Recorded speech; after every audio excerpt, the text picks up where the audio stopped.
There's someone standing in my daughter's room right now. I'm watching them on the baby monitor. My daughter is sleeping 3,000 miles away at her grandmother's house.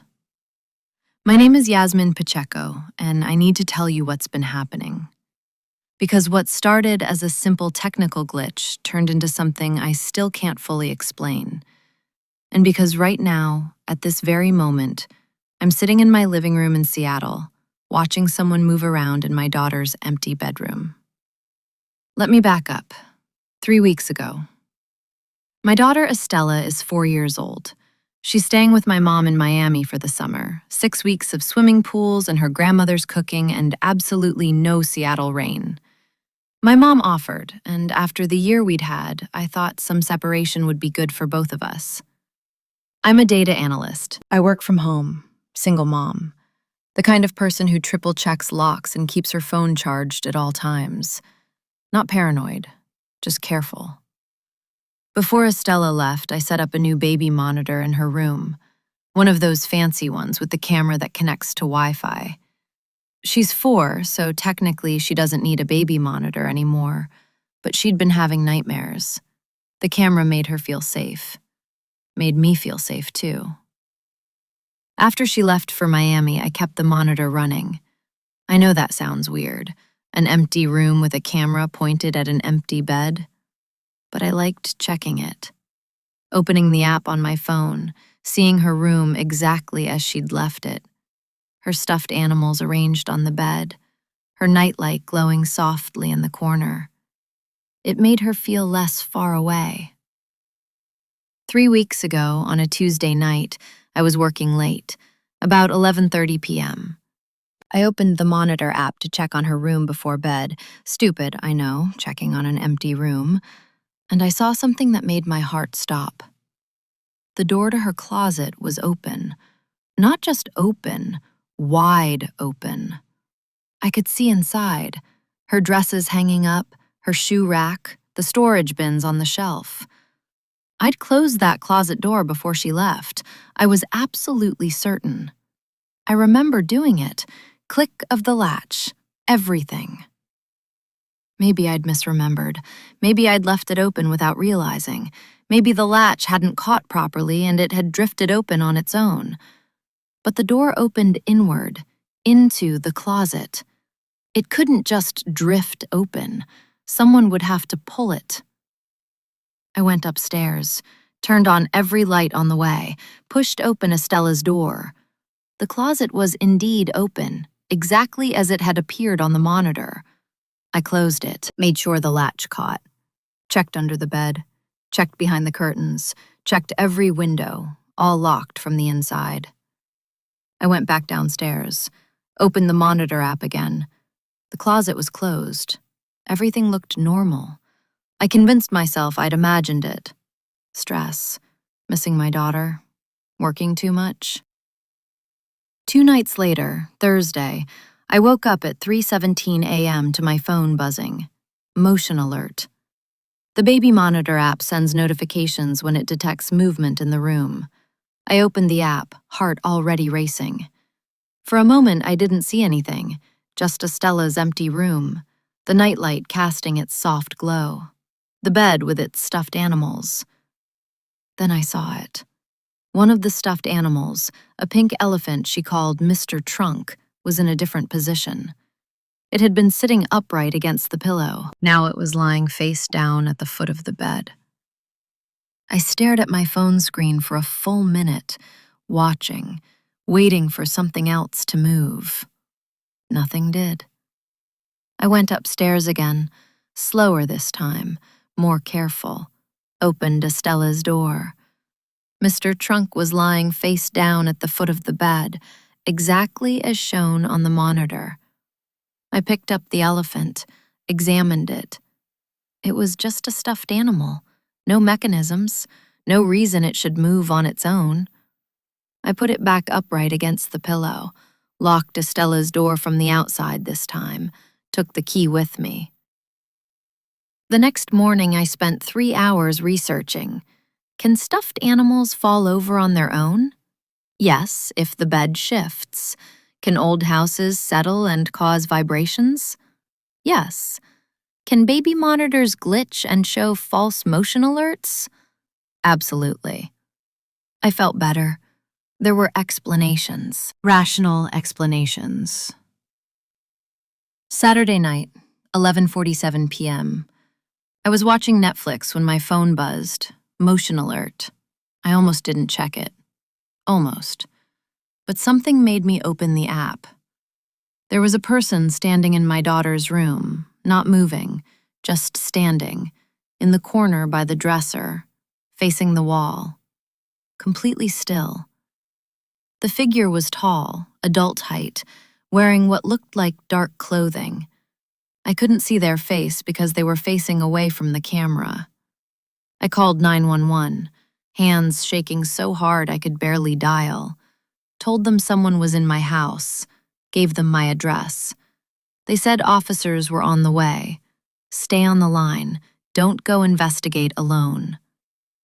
I watched the monitor while I waited. The figure didn't move, didn't turn around, just stood there, facing the wall, like a statue. 5 minutes, then 6, the longest 6 minutes of my life.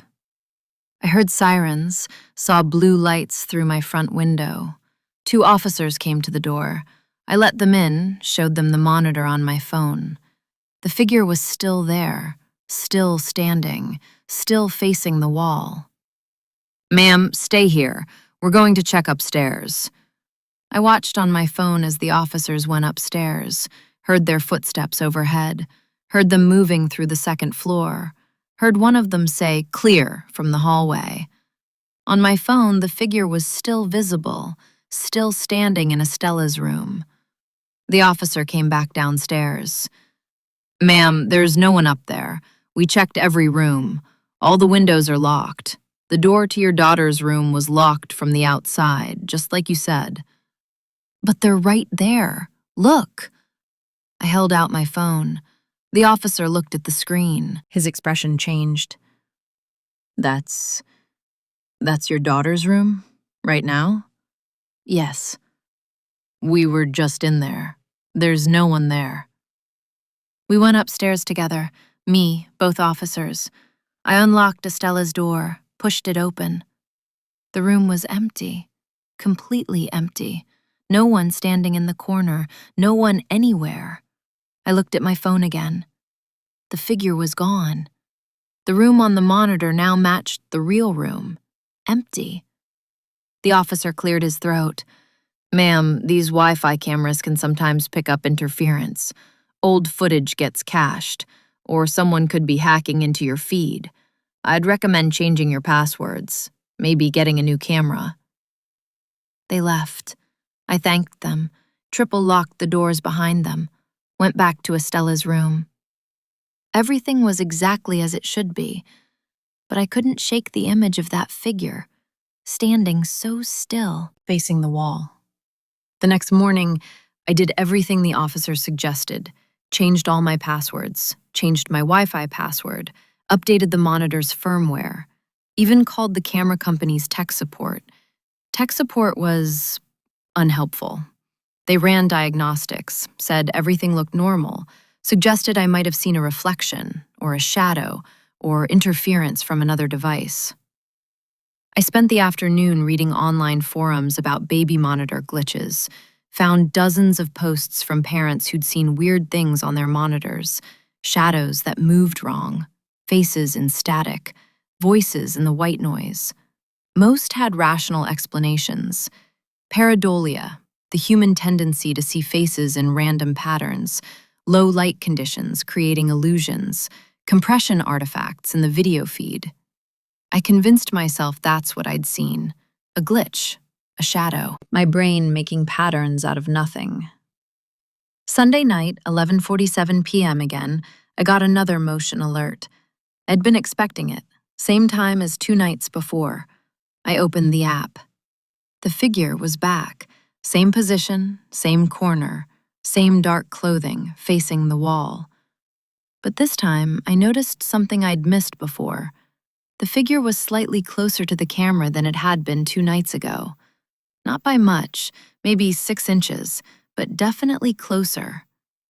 I started screen recording on my phone, captured 30 seconds of footage showing the figure standing there. Then I went upstairs, unlocked the door, turned on the lights. Empty room. Checked the monitor app. Figure was gone. But I had the recording this time, proof it wasn't just my imagination. I played the recording back frame by frame, enhanced the brightness, zoomed in on the figure. That's when I saw it. The figure's hands. They were visible in one frame when the camera adjusted its exposure, pressed flat against the wall, like it was feeling the surface, or listening to something on the other side. That wall, the wall the figure was facing. On the other side was Estella's closet. I went back upstairs, opened the closet, moved aside the dresses and looked at the wall behind them. Nothing unusual, just drywall, white paint, completely normal. I knocked on it. Solid sound. Knocked on other walls for comparison. They all sounded the same. But then I noticed something. There was a small irregularity in the paint, a seam, barely visible, running vertically from floor to ceiling, like someone had patched the drywall and painted over it. I pressed on the wall on both sides of the seam. The right side felt solid, but the left side gave slightly. Just a tiny bit, like there was empty space behind it. I went to the garage, got a hammer, a flashlight, went back to Estella's closet. I need to see what's behind this wall. I tapped the drywall gently with the hammer. It was thin, a lot thinner than it should be. I pushed harder and the hammer went straight through. I pulled away the broken drywall and shined my flashlight through the hole. There was a space, a gap, about 2 feet wide, running the length of the closet. I couldn't see how deep it went. I made the hole bigger, pulled away more drywall, enough that I could fit through. I climbed into the gap. It was narrow. I had to turn sideways to fit. The space smelled like old dust and something else, something vaguely chemical, like paint thinner or bleach. I shined my flashlight down. The gap extended maybe 8 feet. Then it opened up into something larger. I moved forward, shuffling sideways, trying not to think about what I was doing, trying not to think about being stuck in a wall. I reached the opening. It was a small room, maybe 6 feet by 6 feet. The walls were bare studs and insulation. The floor was plywood, and in the center of the room was a chair. Not a normal chair, an old wooden chair, the kind you'd find in a 1950s kitchen, painted yellow, chipped and worn. It was facing the wall that separated this hidden room from Estella's bedroom. I walked around the chair, looked at the walls, found marks on the studs, scratches, deep scratches, like someone had clawed at them. On the wall facing the chair, the wall shared with Estella's room, there was writing, scratched into the drywall, over and over. The same sentence repeated hundreds of times. She took my place. She took my place. She took my place. My blood went cold. I looked at the floor around the chair. There were stains, dark stains, old, but unmistakable. Blood. I backed out of the room, through the narrow gap, back into Estella's closet. My heart was pounding so hard I thought it might break through my chest. I called the police again, different officers this time. I showed them the hidden room. They called their supervisor. Their supervisor called detectives. By Monday morning, my house was a crime scene. Police tape across the front door, forensics team in white suits going in and out, neighbors gathering on the sidewalk to watch.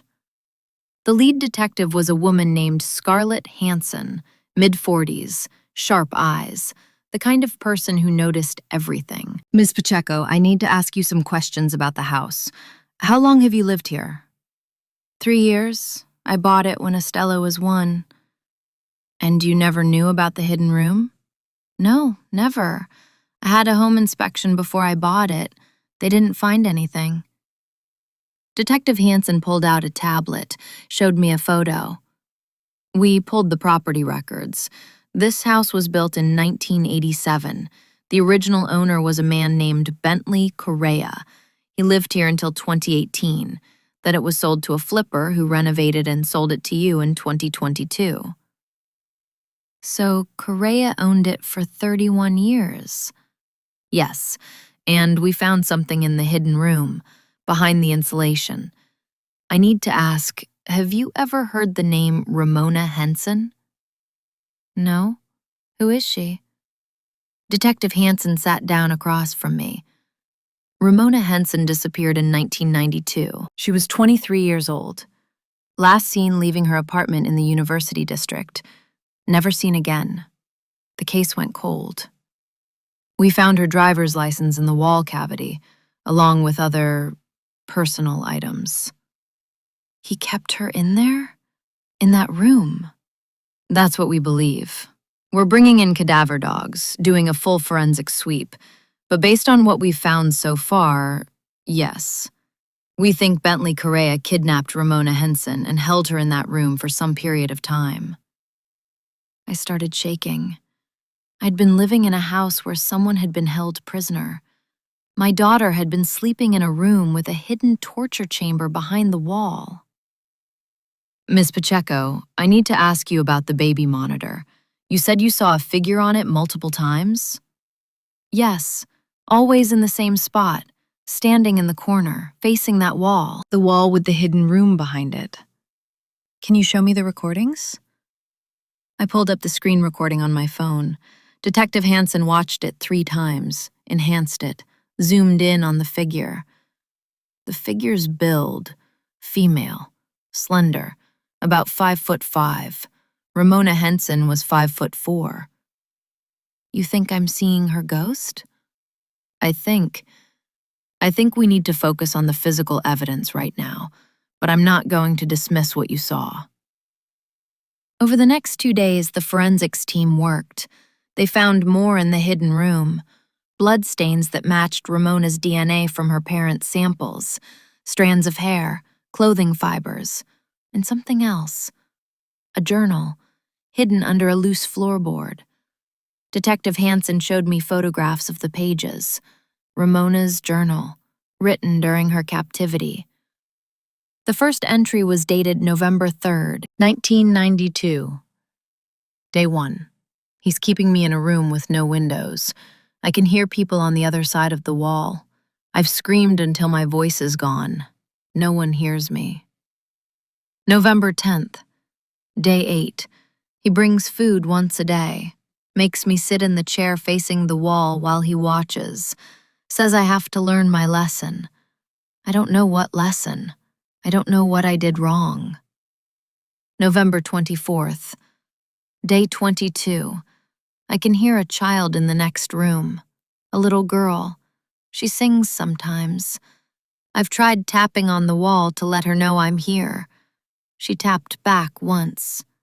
Then he came in and hurt me. Said I was trying to corrupt her. December 15th. Day 43. I think I'm going to die here. He talks to me through the wall sometimes. Says I look like someone. Someone who left him. I'm not her. I keep telling him I'm not her. He doesn't listen. The last entry was dated January 7th, 1993. Day 66. I found a loose board. I'm going to hide this journal. If anyone ever finds it, please tell my parents I tried to get home. Tell them I love them. Tell them I'm sorry. I was crying by the time Detective Hansen finished showing me the pages. This woman, this girl, she died in my house, in my daughter's room. Ms. Pacheco, we're going to find her. We're expanding the search, checking the foundation, the crawl space, the yard. We'll find her and we'll bring her home to her family. What about Correa? Where is he? Bentley Correa died in 2019. Heart attack. He'll never face justice for what he did. They let me back in the house on Wednesday. The forensics team had finished with Estella's room. They'd sealed the hidden space, boarded up the hole in the closet, recommended I have it professionally filled with concrete. That night, I slept, or tried to sleep, in the guest room. I couldn't bring myself to go near Estella's room. At 11:47 p.m., my phone buzzed, motion alert. I opened the monitor app. The figure was there, same position, but closer, much closer. Now she was standing directly in front of the closet, hands pressed against the door. I went upstairs, turned on every light, pushed open Estella's door. Empty room. The closet door was closed. The boards over the hole were still in place. I checked the monitor. The figure was gone, but something new had appeared. On the wall where the writing had been scratched, there was something visible on the monitor that wasn't visible in the real room. Words, glowing faintly. The same words from the hidden room. She took my place. I spent Thursday researching ghostly phenomena, residual hauntings, violent deaths, and their supernatural aftermath. According to the paranormal researchers, and yes, I was reading paranormal research now, violent, traumatic deaths can leave impressions, like recordings burned into a location, the victim's final moments playing on repeat. But this didn't feel like a recording. The figure was moving, getting closer each time, progressing toward something, toward the wall, toward the closet, toward the hidden room where she'd died. I called my mom in Miami, asked to talk to Estella, heard my daughter's voice and almost broke down. Mommy, guess what? Grandma took me to the beach and I found a shell and it has a pattern and it's so pretty. That's wonderful, baby. I'm so glad you're having fun. When am I coming home? Soon, sweetheart. Mommy just needs to fix a few things in your room first, okay? After I hung up, I made a decision. Estella couldn't come back here, not to this house, not to that room. Thursday night, 11:47 p.m., like clockwork, motion alert. The figure was closer still, now standing inside the closet, in front of the boarded-up hole, hands clawing at the boards. I watched for 5 minutes. The figure didn't move, just clawed, slowly, methodically, like she was trying to get through. Then she turned around. For the first time, she turned to face the camera. I saw her face. Young, early 20s, dark hair, pale skin, eyes that were hollow and dark. Ramona Henson. I'd seen her photo in the news articles. This was her. She looked directly at the camera, directly at me, and her mouth opened. The monitor had no audio, but I could read her lips. Help me. The monitor screen went black, then came back. The room was empty. I knew what I had to do. Friday morning, I called Detective Hansen, told her about the monitor, about seeing Ramona's face, about the message. I expected her to think I was crazy. She didn't. We haven't found her body yet. We've searched the crawl space, the foundation, the yard, nothing.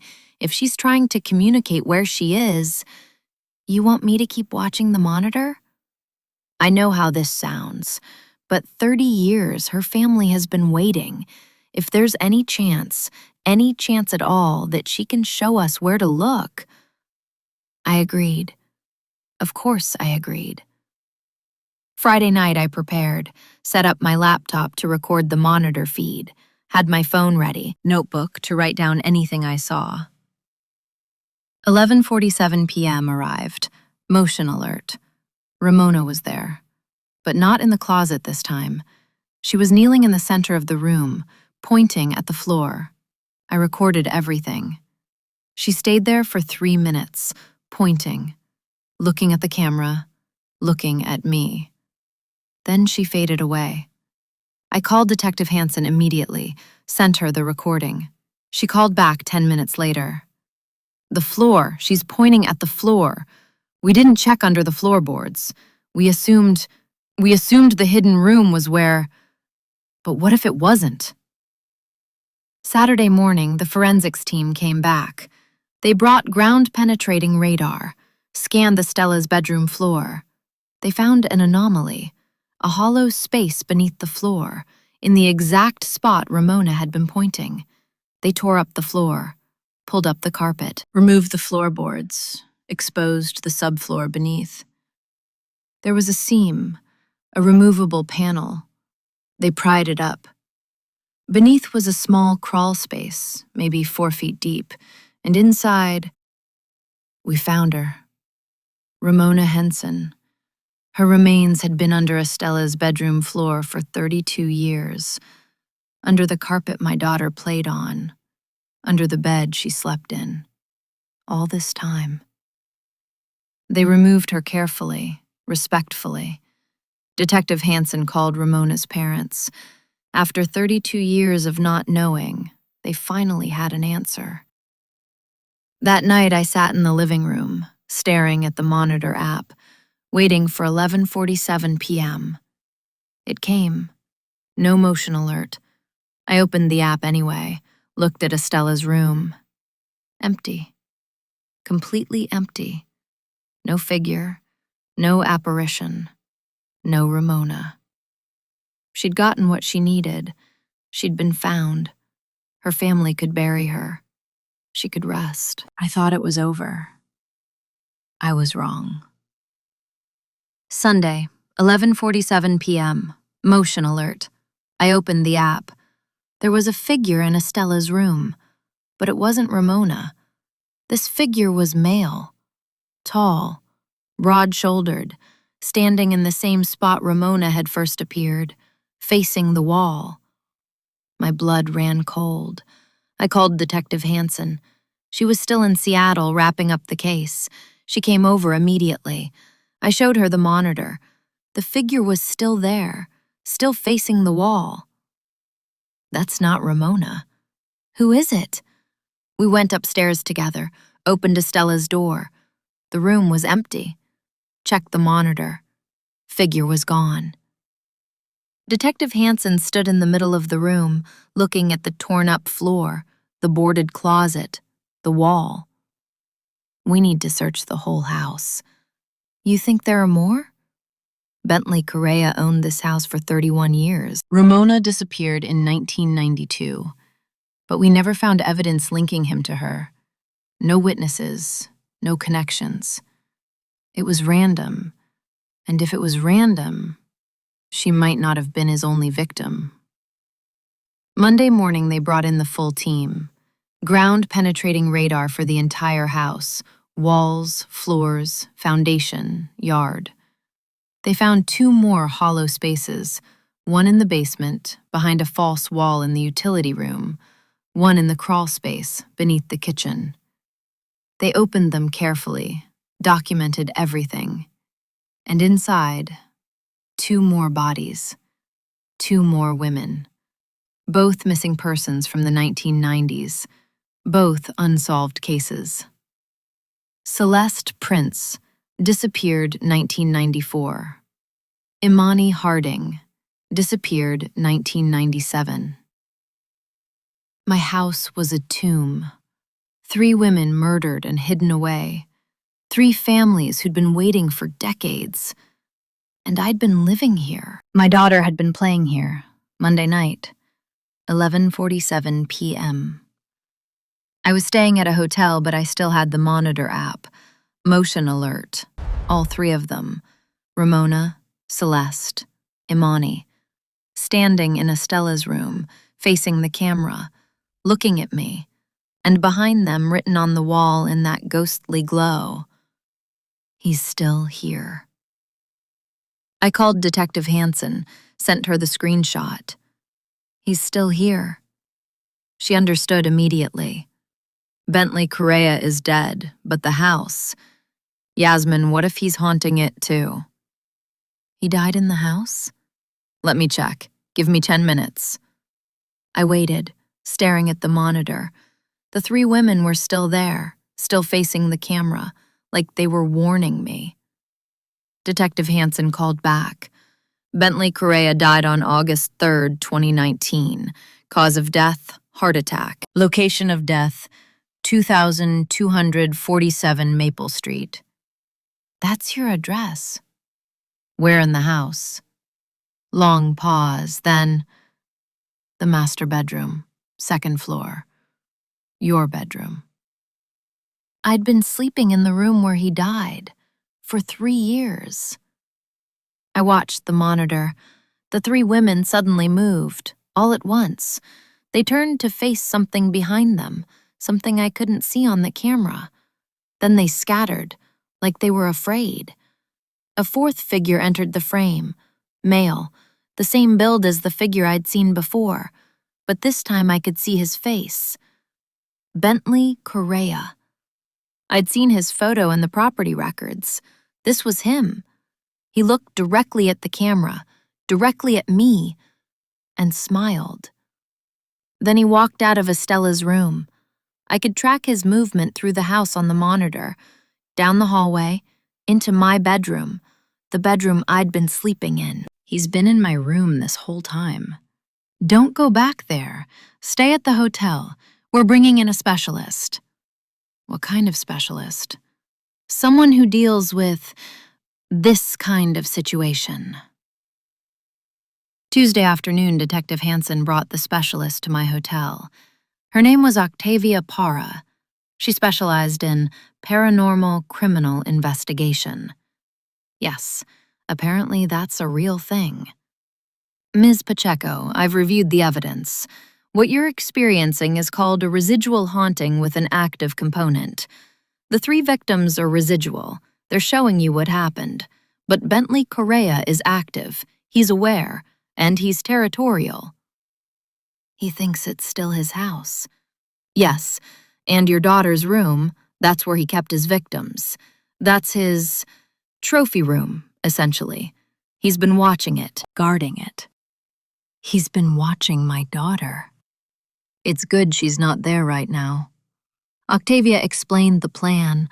They would perform what she called a spiritual cleansing, remove Bentley's presence from the house, help the 3 victims cross over.